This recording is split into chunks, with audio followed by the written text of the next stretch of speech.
আজকে শুক্রবার আসলো আর শুক্রবার দিন মোর দুর্গা মাইয়ের নিয়ে সারাটা দিন কেমন কাটছে এইগুলো মোর দাদু বুবুগুলোকে শেয়ার করে দিই। মোর ভিডিও রিসিভ করবো না করলে মোটেও দেখতে পাবেন বেলা কিছু। আসসালামু আলাইকুম দাদরা বুয়ার আফুরা এরা হগলি কেমন আছেন? আশা করি আল্লাহর রহমতে হগলি ভালোই আছে। ঘুমে গনে উঠতে বেনে কালার তিনে ব্লগটা শুরু করে দিলাম। তার মুই তো অনেক আগেই ঘুমে গনে উঠছি। মোর বড় মাইয়ের স্কুল যেহেতু বন্ধ সেক্ষেত্রে ও পরে ঘুমে গনে উঠছে। ওঠার পরেই কিন্তু মশারিটা খুলতে আসি। আর যেহেতু স্কুল বন্ধ একটু লেট করে ওঠাইছে হাতে কোনো সমস্যা নেই। তো যাই হোক আর হিন্দে করলে মোর ছোট্ট রাজকন্যারে নামাইতে হইবে ওই লেগে আবার ওরেও রেডি করে ফেলেছি। আর ওরে নাওয়াইনের লিগে সমস্ত কিছু গরম পানি হতে শুরু করে সমস্ত কিছু নিয়ে রেডি করতে হয়। আর মুইগুলো এখনও ওরে সুন্দর করে নাওয়াই ধুইতে পারি না, মোর মাই ওরে নাওয়াইয়ে দেয়। তাই যাই হোক মুই সমস্ত কিছু রেডি করে ফেলাইছি। আর ঘুমেগুন ওঠার পরে আর কি মোর দুর্গা মাইয়ে ঘুমেগুন ওঠার পর দেখা গেছে বিছনা বাড়ি সমস্ত কিছু গুছাইতে হয়। এককালে জানলা দরজা খুললে দিয়ে আলোগুনে ঘরে আসতে বুঝলেন। তাই যাই হোক এখান থেকে রুমগুলো সুন্দর হেঁটু পারছি হেঁটু গুছাই ফেলাইছে। এদিক দিয়ে করলো মোর ছোট্ট মাইয়ের নাওয়ানের লেগে সমস্ত কিছু রেডি করে ফেলাইছি। এখানে কিন্তু হেয়ার ব্রাশ, এরপরে টুথব্রাশ, এরপর শ্যাম্পু যে আসলে সমস্ত কিছু রেডি করে ফেলাইছি। এরপরে গরম পানি মিলিয়ে দিয়ে বলের ভিতরে সুন্দর করে মোর মায় কিন্তু নাওয়াই দিতে আছে মোর ছোট্ট মাইয়েরে বুঝলেন। এখনও কিন্তু মুই মোর মাইয়েরে নাওয়াইতে পারি না, কারণ মোর বড় মাইয়েরও মুই কখনো নাওয়াই ধোয়াইনি। মোর মাই করে দিয়েছিল। মাশাল্লাহ মাশাল্লাহ বলতে কেউ বলবেন না।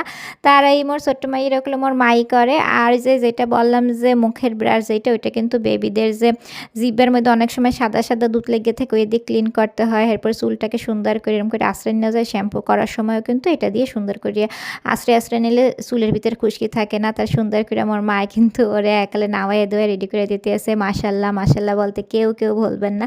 তার যেটাই হোক এরপরে দেখেন নাওয়াই ধোয়া দেওয়ার পরে সুন্দর একটা নূতন একটা ড্রেস পরাই দিয়েছিলাম, শীতের পোশাক।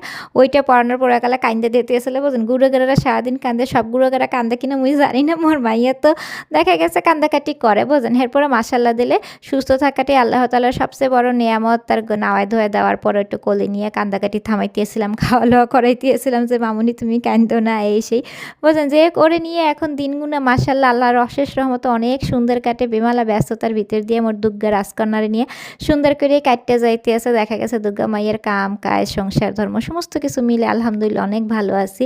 যত কাজকামি থাকুক না কেন, যত ব্যস্ততা থাকুক না, সব কিছু নিয়ে কিন্তু ভালো লাগে বুঝলেন। তার আল্লাহ তালার কাছে এইটাই সবসময় আল্লাহ যেন মগরে ভালো রাখে সুস্থ রাখে, সবাই দোয়া করে দেবেন। তার ওরে নিয়ে আর গুড়াগাড়া ঘরে থাকলে কিন্তু দেখা যায় কেউ করে কোলে নিয়ে সমস্ত কাজ করতে হয়। আর মোরা মায়েরা না কি সুন্দর করে সমস্ত কিছু গুড়াগাড়া কোলে নিয়েই করতে পারি। মগো একবারে দেখা যায় কি আল্লাহ তালা শক্তি দিয়ে দেয় কীভাবে যেন সমস্ত কিছু হইয়া যায়, পাইরে যায়, হাতে কোনো সমস্যা লাগে না। কিন্তু যখন গুড়াগাড়া নিজেদের না হয় তখন অন্যদেরটা দেখলে মনে হয় কি কষ্ট, কিন্তু আসলে ওইভাবে কিন্তু কষ্ট লাগে না। যখন যার নিজের সন্তান হয়, নিজের সন্তান নিয়ে কিন্তু সমস্ত কিছু করা যায় আর সেটা করতেও কিন্তু অনেক ভালো লাগে, তৃপ্তি লাগে বুঝছেন। আর মোরা যখন নূতন করে মা হই দেখা গেছে সবে মাত্র মোর ছোট্ট রাজকন্যাটা হয়েছে, হওয়ার পরের দিনে যে রেস্ট পাইছে হ্যাঁ কিন্তু না, কারণ এককালেই রাত্রিকালা ঘুমাইতে পারি না, ঘুম হয় না ঠিক করে, খাওয়া হয় না, গোসল হয় না। নিজের অযত্ন করার পরেও ওই যে চাই যে নিজের ছোট্ট রাজকন্যার যত্ন করে শরীরটাকে ভালো রাখতে সুস্থ রাখতে।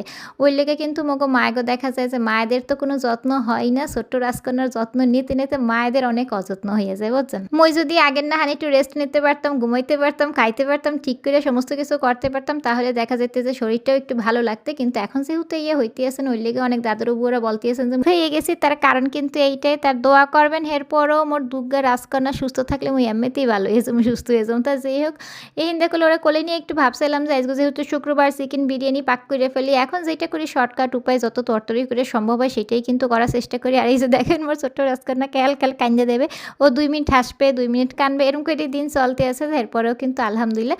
তার যাই হোক এখানে কিন্তু বিরিয়ানির ভিতরে সুন্দর করে গরম পানি দিয়ে দিছি, দিয়ে এরপরে ভাপে বসাইয়া ওরে নিয়ে এসেছি রুমের ভিতর। রুমে আইনে ওরে আবার একটু ঘুম পাড়াইতে হবে। আর এরকম করে হাতে নিয়ে হাইটটা বইয়ে যেভাবে সম্ভব হয় যেভাবে পারে ওইভাবে কিন্তু একটু ঘুম পাড়াই দিই। আর মাশাল্লাহ মাশাল্লাহ মাশাল্লাহ যখন ঘুমাইয়া যায় আমার ছোট্ট রাজকন্যা তখন এত মায়া লাগে বললে আমি বোঝাইতেই পারবো না। ওরে তুই আমার কোথাও যাইতে ইচ্ছা করে না, সারাদিন ওর মুখের সামনে বইয়ে থাকতে ইচ্ছা করে, ওরে চুমাইতে ইচ্ছা করে, কী যে ভালো লাগে মাশাল্লাহ। মোর অনেক ভালো লাগে এই দিনগুলো, আমার অনেক সুন্দর কাটে। আর মুই না এরকম ছোট্ট গুঁড়ো কোলে নিতেও অনেক ভালো লাগে। এরপর ও যখন বড় হয়ে যাবে তখন তো আর এরকম জ্বালাইবে না, এরকম করে মোর সময়গুলো কাটবে না। ওই লেগে এই দিনগুলো মুই চাই একটু স্মরণীয় করে রাখতে। আর একটু করে ব্লগেও শেয়ার করে রাখতেছে। ও যখন বড় হবে তখন যেন ভিডিওগুলোও দেখতে পায়। আর এই কুলতে মোর বড় রাজকন্যারে মুই আবার নাওয়াই তো হইতেছিলাম, গোসল করাই দিয়েছি, শ্যাম্পু করাই দিয়েছি। দিয়েছিলাম চুলে। এরপর একটু ক্রিম পানি তেল পানি যেয়ে লাগে হইয়ে দিতেছিলাম। ও কিচ্ছু দিতেছে না বুঝেন। ও যে কি করে বড় হইয়ে খাইবে না লইবে না। ওই যে আগে তো ছোট্টকালে আমি শোয়া খাওয়াইতে পারতাম, দুধ খাওয়াইতাম, খিচুড়ি খাওয়াইতাম, ফিটির খাওয়াইতাম। এখন তো খাওয়ালো সাইডে দিছে না, ভাত খাই মন মর্জি করে হুগিয়ে যাইতেছে, লম্ফ হয়ে যাইতেছে বুঝেন। তা যে ওর লেগে একটা ড্রেস আনছি, ওরে সারপ্রাইজ দিছি এই ড্রেসটা। ও মোরে বলছিল যে এরকম একটা ড্রেস এই কালারের ওর অনেক পছন্দ। আরেকটা কালারের ড্রেস চাইছে মোর ধারে, রেড কালার একটু চাইছে ব্ল্যাক কালার। তা রেড কালারটা আনছে ওর লেগে আইনে বলতেছে তোমার লেগে সারপ্রাইজ আছে। তার ওর লেগে এই ড্রেসটা আনছি, কেমন লাগছে অবশ্যই কমেন্ট করে জানাবেন। ও অনেক পছন্দ করছে মোর মাইয়ের ড্রেসটার, মোর ধারে এত ভালো লাগছে ড্রেসটা, কি যে সুন্দর আসছিল। তারপরে সারপ্রাইজ দিলাম, সারপ্রাইজ পাই ও তো অনেক খুশি হয়ে গেছে। আর মোর ধারে যখন যেটা ভালো লাগে মুই মোর 2 রাজকন্যার লেগেই তখন সেটা কেনাকাটা করি। মোর ছোট রাজকন্যার লেগে মুই এত পোশাক কিনছি যে হেইয়ান ছোট হয়ে যেতে আছে, পড়াইতেও পারতেছি না কোন কালা পিন্দাইয়ে শেষ করবো। আর মোর বড় রাজকন্যা এই ড্রেসটা এত খুশি হয়েছে, মোর তাকালে জাবড়িয়ে ধরেছে। তার ভাবলাম যে একটু ট্রায়াল দিয়ে দেখি কেমন লাগে, বাইরে কোথাও নিয়ে গেলে তো অবশ্যই আমি এগুলোকে শেয়ার করবো না। তার ও পিন্দিয়ে গেলে বেমালা খুশি হয়েছে, মোর তার বেমালা ভালো লাগতেছে। আর এই কুল দিয়ে ছোট্ট রাজকন্যারে ঘুম পাড়াইয়ে ভাবলাম যে এই ফাঁকে একটু খাই নি, ওরে নিয়ে কিন্তু রান্নাবাড়া করলাম। আর এখন মোরা খাইয়েও নিতেছি, মোরা মায়েরা জিরে সুন্দর করে বিরিয়ানি নিয়ে নিতেছি। আর ও মোর বড় রাজকন্যা কিন্তু হাত দিয়ে খাইতে পারে না, ওরে এখন তুমি তো খাওয়াই দিতে হয়, মোর মা এখন তুমি খাওয়াই দেয় কত সময়, আর ও খাইবে কেমন তার। তা যেই হোক মোরা এক প্লেটে নিয়ে নিছে সুন্দর করে খাইয়ে লইয়ে। দেখা গেছে এরকম করে ব্যস্ততার ভিতরে দিনগুনা কাটতে এসে, এরপর আলহামদুলিল্লাহ অনেক ভালো কাটতে এসে। সবাই দোয়া করুন মগলিকে মোরা যেন সুস্থ থাকে, এভাবেই মগা হাসি খুশিতে সুন্দর করে দিনগুনা কাটতে যায়। আর এই যে এখন বিরিয়ানি রান্না করে খাওয়া দাওয়া করতে আসি, ওরাও একটু খাওয়াই দিই, মুইও খামো। তার মোর দাদার বউর আজকে কেডা কী দিয়ে খাইছেন অবশ্যই কমেন্ট করে জানাবেন। আর মোর ডেলি ব্লগগুলো আমাকে ধারে কেমন লাগে অবশ্যই কমেন্ট করবেন। মোর রেগুলার ডেলি ব্লগগুলো মোর বুয়ারা এত সান মোর ধারে মুই চেষ্টা করি একটু করে আমাকে লাগে হান্তিনে শেয়ার করার লই। আর মোর মাইয়ের নতুন জামাটা পরেই খাইতে চলে আসছে, ওইটা খুলবে না, ওর ধারে এত ভালো লাগছে। তার ওরা এই মেরুন রেড যে ড্রেসটাও চাইছিল, তো এটা তো আইনে দিছে। আরেকটা ড্রেস চাইছে মোর ধারে ব্ল্যাক কালার, ওর নাকি ব্ল্যাক পরতে কালা রঙের ফেনতে ভালো লাগবে বুঝছেন। তার ওই লেগে ভাবছি যে কালা রঙের একটু জামাই নিয়ে ওরে সারপ্রাইজ দিমুহানে, তা যদি আনি অবশ্যই আমাকে লাগে শেয়ার করে দিমুহানে যে ও কেমন ড্রেস চাইছে আর কেমন মুই আনতে পারি, দেখা যাক। আর এই যে মোরা হিন্দে খাওয়া দাওয়া করতে আসলাম, বললাম না যে খাওয়া দাওয়া করে মিষ্টি না খেলে তুই না মোর ধারে ভালো লাগে না। সানা মিষ্টি একটু খাইলে যে কোনো খাবারের পর মোর ধারে অনেক ভালো লাগে, বিশেষ করে দুপুরের খাবার কিংবা সকালে নাস্তার পরে খাইতে কিন্তু বেমালা মজা হয়। আর এই যে বিরিয়ানিটা এককালে গরম গরম আসছিল, তো ওই লেগে কালে ফুয়ে খাইতেছি। মুই বেশি গরম খাইতে পারি না, মোর মাইও বেশি গরম খাইতে পারে না। তাই যেই হোক এই কলাইজগুলো আসলো মগো খাওয়ানলাম। এরপরে কিন্তু এখানে গুড়ের সন্দেশ, ছানা মিষ্টি আর দুধের পেয়ারা সন্দেশ এইগুলো আসলো। এই সন্দেশ মিষ্টিগুলো খাইলে মোর এককালে মনে হয় কি তৃপ্তি পাই, মোর ধারে বেমালা ভালো লাগে। আর সাদা মিষ্টিটা না, এটার ভিতরে কিন্তু খিসা দেওয়া আসলে এত মজা এই মিষ্টিগুলো ক্যালকালে মুই ঘরে এনে রাখি, এই না খেলে মোর এককালে পরানটা ভেজে না বুঝেন।